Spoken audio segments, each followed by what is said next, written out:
think you're right. But what if your brain is lying to you? Hey there, I'm Alex, and today we're diving into the murky waters of your own mind. You know that feeling when you're absolutely certain about something? That warm, fuzzy glow of being right?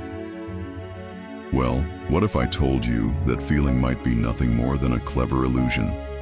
A trick your brain plays on you to keep you feeling safe and in control. Buckle up, because we're about to challenge everything you think you know about being right. Let's start with a simple question. When was the last time you admitted you were wrong about something important? I'm not talking about mixing up your grocery list or forgetting an appointment.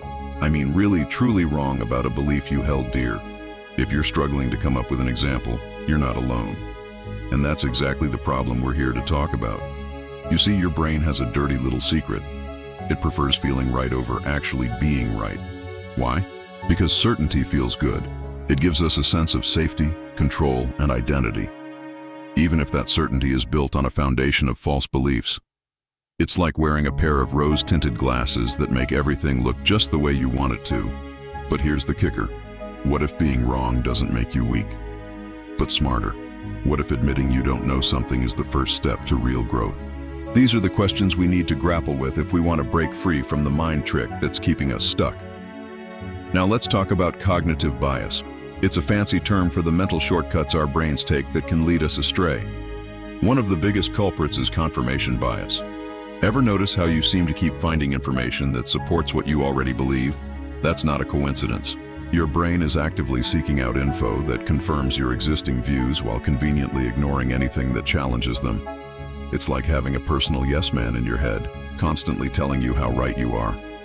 Then there's the Dunning-Kruger effect. This is the cognitive bias that makes people with limited knowledge or expertise in a specific area overestimate their abilities.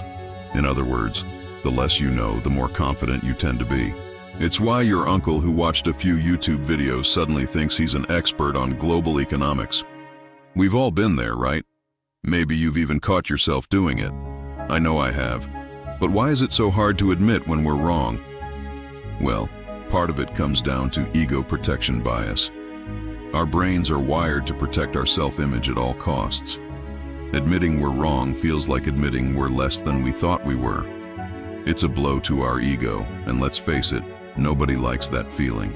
Think about the last heated argument you had on social media, or that family dinner where politics came up, and suddenly everyone was an expert. Our beliefs aren't just ideas we hold, they're part of our identity. When someone challenges our beliefs, it feels like they're challenging who we are as a person. That's why debates can get so emotional so quickly.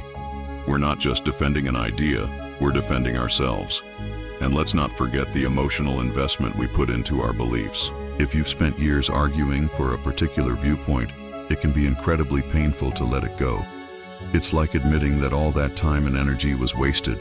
Plus, being right just feels good, literally. Our brains release dopamine when we feel we're correct. It's like a little reward system that keeps us coming back for more. So how does this affect your life?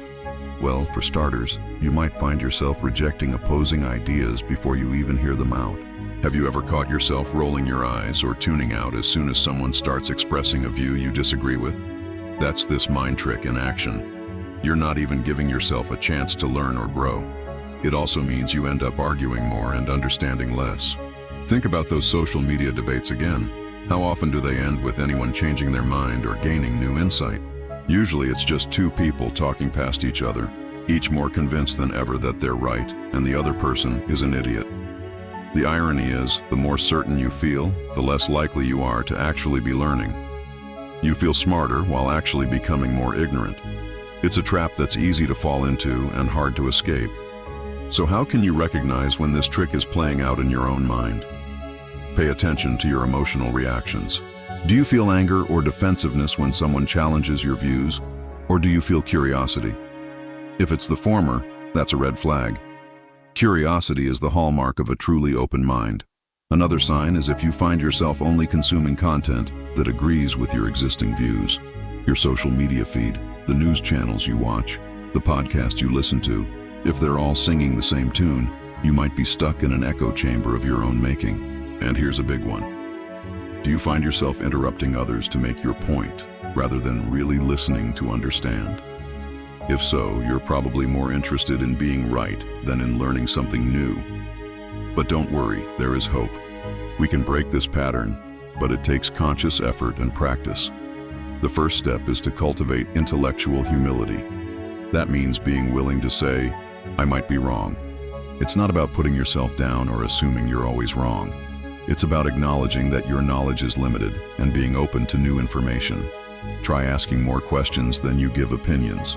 Next time you're in a discussion about a contentious topic, challenge yourself to ask 3 genuine questions before expressing your own view. You might be surprised at what you learn. And here's a big one. Surround yourself with people who disagree with you, and really listen to them. I'm not talking about seeking out toxic arguments. I mean finding thoughtful people with different perspectives and engaging in respectful dialogue. It's not always comfortable, but it's how we grow. Remember, your brain isn't evil. It's not trying to trick you out of malice. These cognitive biases evolved to help us navigate a complex world quickly. They're like mental shortcuts that usually work well enough. But in today's information-rich environment, they can lead us astray. If you want to grow, to really expand your understanding of the world and yourself, you have to stop clinging to the illusion of always being right. It's not easy. It can feel vulnerable and uncomfortable, but the payoff is worth it. You'll find yourself learning more, understanding others better, and maybe even changing a few minds, including your own. Awareness is the key to breaking the spell. Now that you know about this mind trick, you'll start to catch yourself in the act. You'll notice when you're dismissing opposing views without really considering them. You'll recognize when your certainty is more about protecting your ego than pursuing the truth. So the next time you feel absolutely certain about something, pause. Ask yourself, what if I'm wrong? Not as a way to doubt yourself, but as an invitation to learn and grow. Challenge your own assumptions. Seek out information that contradicts your views. Engage in respectful dialogue with those who see things differently. Remember, the goal isn't to be right all the time. It's to be a little less wrong every day. To expand your understanding, broaden your perspective, and maybe, just maybe, change the world a little bit for the better. Think again, and this time, question everything.